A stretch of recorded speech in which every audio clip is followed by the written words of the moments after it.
These are selected scenes from the 119-minute-long Scratch Building a Fender DVD. Check out all the Covell DVDs at covell.biz.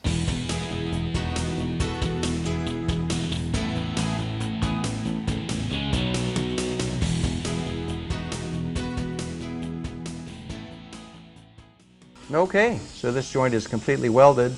After it cools, I'll sand the weld flat, work it with a hammer and dolly, and then we'll get on to the next step. So it's taken a little hammer and dolly work to blend these together nicely, but they're fitting the buck very well, and now we'll move on to the next panel. So I'm going to underlap this panel under the edge of panel number 2 and find the position where it really fits the buck best. I'll get this kind of nestled into position, and then I'll clamp it. And now I'm going to check the fit against the buck very carefully. It looks like I have an excellent fit. So just like before, we'll drill alignment holes in this panel and use drywall screws to keep it from shifting. We'll scribe the edge, trim it, and weld them together. I'm really pleased with how this fender is shaping up. So this is the last piece we'll be fitting onto the buck. So let's get this slipped into place. And just like before, I'll find where it positions itself best on the buck. Then we'll clamp it into place. I'll drill a couple of alignment holes and put screws through this. Then we'll scribe the edge, trim it, and weld this piece onto the rest of the fender. I have clamps spaced at about 8-inch intervals around the wheel well opening, and I'll start working the metal in the windows between the clamps. I'm using a hammer with a slightly rounded face on it.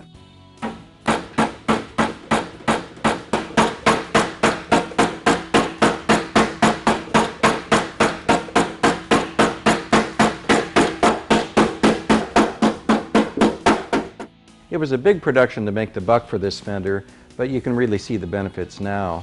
By hammering over the rounded edge of the buck, I've created a beautiful, uniform wheel well opening. That would be very difficult to do any other way. I've welded a piece of 5/8 solid round bar onto a heavy weight, and I'll use this behind the flange as I hammer the edge over.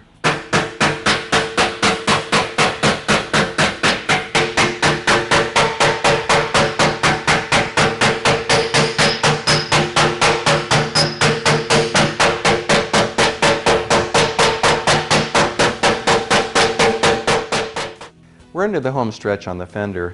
There's a lot of welding that has to be done on these long seams, and then the welds need to be tuned up, but the shaping of the metal is pretty much a done deal.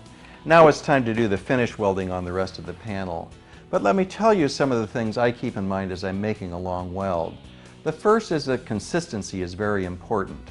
I want to keep the amount of heat I put into the panel consistent, I want to keep my torch motion consistent, and I want to keep the amount of filler rod I add consistent. The more consistency I have, the smoother the panel will be when I finish the welding. On some panels, it's important to skip around as you weld. On very flat panels, skipping around a bit helps keep the heat down so you get less distortion. On this panel, everything has so much curvature that distortion won't be much of an issue. So I can simply start at one end, weld continuously to the other with no problem. And the last thing I'll mention is that cleanliness is very important. I'm going to clean all of these joints with a wire brush and scrub it down with a degreaser before I make the finished welds. That way I'll be doing everything I can to ensure that my welds are very consistent, and that makes the cleanup of the weld easier as well. Okay, so I've welded all of the fender now, and all we have to do now is clean up the weld and we'll be done. So I was able to make a very consistent, very small weld bead because I had an excellent fit at the joint. I had an excellent fit at the joint because I was careful when I trimmed the panels. It was easy to trim the edges accurately because I had shaped the panels to fit the buck very carefully. So if you do every step as well as you can, it makes the next step down the road easier. So let's get on to the finish work, and it won't be long until we have a complete fender.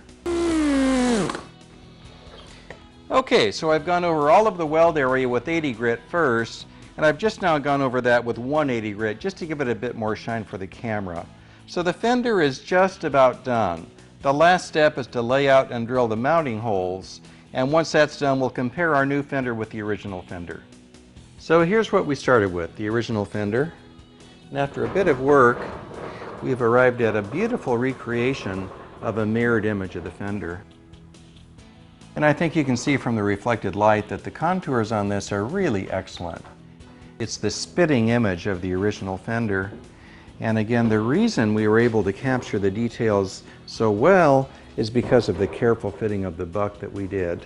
So all in all, this is a very challenging project, and it might be a bit much for a novice metalworker, but on the other hand, the techniques that I've been showing today are time-honored techniques, and you can use them to make parts of any size and with any complexity.